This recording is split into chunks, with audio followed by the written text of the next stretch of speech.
حضور نے فرمایا فاطمہ میں رات آپ کے گھر میں قیام کروں گا۔ سیدہ نے کہا یا رسول اللہ بسم اللہ، یہ تو کمال ہو گئی۔ حضور نے رات وہاں قیام کیا، امام حسن نے دودھ مانگا۔ اچھا، حدیث کے راوی مولا علی شیر خدا ہیں، کہتے ہیں میں چپ کر کے سو رہا تھا، میں نے سائیڈ پہ چادر اوڑھی اور میں آرام کر رہا تھا۔ امام حسن نے دودھ مانگا، سیدہ فاطمہ اٹھنے لگی تو فرمایا نہیں فاطمہ آج میرے ساتھ سوئے ہیں، دودھ بھی میں ہی پلاؤں گا۔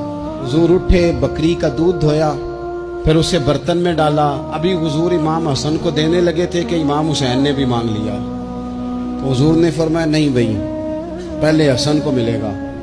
تو حضرت فاطمہ رضی اللہ تعالیٰ عنہ عرض کرنے لگی یا رسول اللہ لگتا ہے حسن سے زیادہ پیار ہے۔ فرمایا نہیں فاطمہ، پیارے دونوں ہی بڑے ہیں، پر مانگا پہلے حسن نے ہے نا، مانگا پہلے حسن نے۔ پھر حضور فرمانے لگے، حضرت علی فرماتے کہتے ہیں حضور فرمانے لگے فاطمہ تو بھی، میں بھی، حسن بھی، حسین بھی، اور یہ جو سو رہا ہے، کہتے میں تو چادر اوڑھی ہوئی تھی نا۔